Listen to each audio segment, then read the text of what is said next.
नमस्ते दोस्तों, स्वागत है आप सभी को मेरे चैनल में। आइए जानते हैं साल 2025 में वैशाख मास महात्म्य अध्यायवान की कथा सुनते हैं इस वीडियो में। यह कथा सुनने से भगवान की भक्ति मिलती है।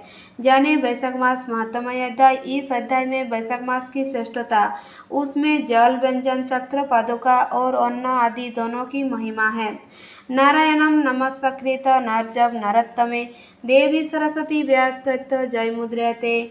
भगवान नारायण, नरश्रेष्ठ, नरदेवी सरस्वती तथा महर्षि देवव्यास को नमस्कार करके भगवान की विजय कथा से परिपूर्ण इतिहास पुराण आदि का पाठ करना चाहिए। सूत जी कहते हैं, राजा अम्बरीश ने परमेष्टि ब्रह्मा के पुत्र देवनारद से पुण्यमय वैशाख मास का महात्म्य इस प्रकार पूछा। ब्राह्मण, मैंने आपसे सभी महीनों का महात्म्य सुना।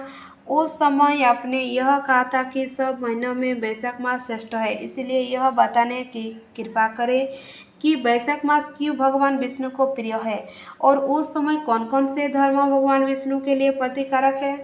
नारद जी ने कहा, वैशाख मास को ब्रह्मा जी सब मासों में उत्तम सिद्ध किया है। वह माता की भांति सब जीवों को सदा अविशिष्ट वस्तु प्रदान करने वाला है। धर्म, अज्ञता, क्रिया और तपस्या का सार है।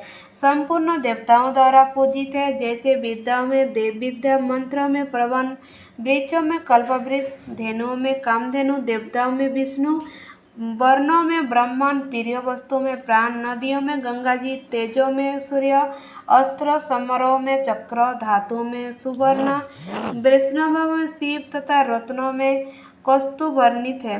उसी प्रकार धमक साधन भूत महीनों में वैशाख मास सबसे उत्तम है।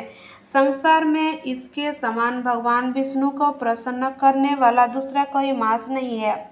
जो वैशाख मास में सूर्योदय से पहले स्नान करता है, उसे भगवान विष्णु निरंतर प्रति करते हैं। पाप तभी तक गर्जिते हैं तब तक जीव वैशाख मास में प्रातःकाल जल में स्नान नहीं करता। राजन, वैशाख के महीने में सब तीर्थ आदि देवताओं तीर्थ के अतिरिक्त बाहर के जल में सभी सदैव स्थित रहते हैं। भगवान विष्णु की अज्ञाता से विष्णु का कल्याण करने के लिए वे सूर्योदय से लेकर 6 दंड के भीतर तक वहाँ मौजूद रहते हैं। वैशाख के समान कोई मास नहीं है, सत्ययुग के समान कोई युग नहीं है, वेद के समान कोई शास्त्र नहीं है और गंगा जी के समान कोई तीर्थ नहीं है। जल के समान दान नहीं है, खेती के समान धन नहीं है और जीवन से बढ़कर कोई लाभ नहीं है। उपवास के समान कोई तप नहीं है, दान से बढ़कर कोई सुख नहीं है, दया से समान धर्म नहीं, धर्म के समान मित्र नहीं, सत्य के समान यश नहीं, आरोग्य के समान उन्नति नहीं, भगवान विष्णु से बढ़कर कोई रक्षक नहीं और वैशाख मास के समान संसार में कोई पवित्र मास नहीं है। ऐसा विद्वान पुरुषों का मत है। वैशाख श्रेष्ठ मास है और शेष शायनी भगवान विष्णु को सदा प्रिय है। सब दानों से जो पुण्य होता है और सब तीर्थों में जो फल होता है, उसी को वैशाख मास में मनुष्य केवल जलदान करके प्राप्त कर लेता है।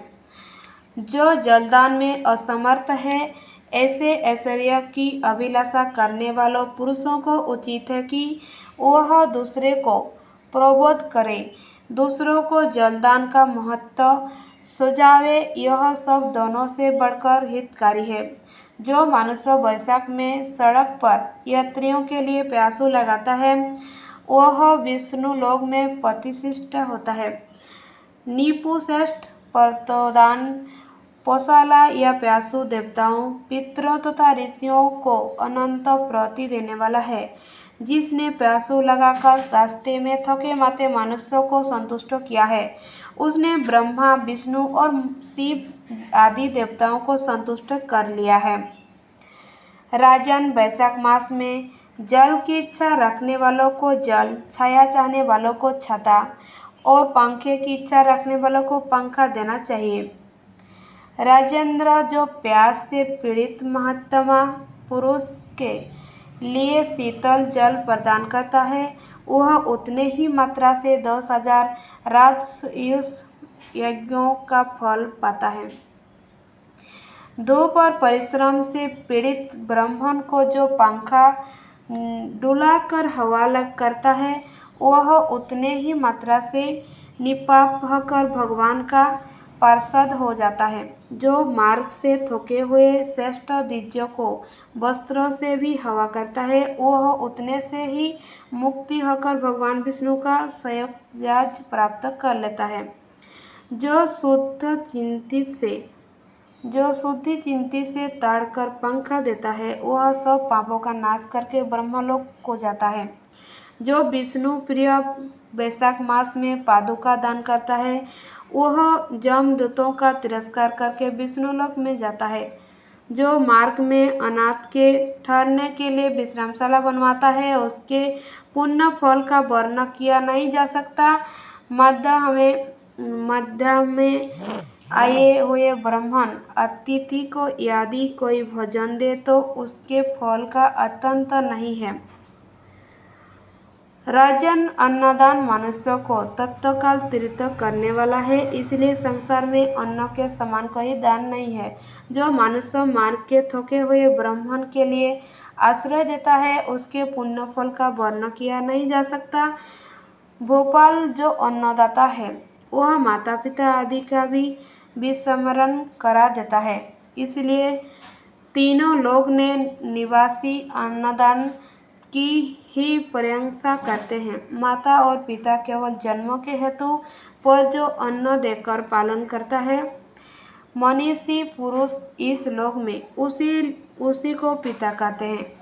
हरे कृष्णा। दोस्तों, मेरा चैनल आपको पसंद आए तो प्लीज़ लाइक सब्सक्राइब जरूर कीजिए। ऐसे वीडियो लेके आएंगे मेरा चैनल में, आप सभी लोग बने रहिए।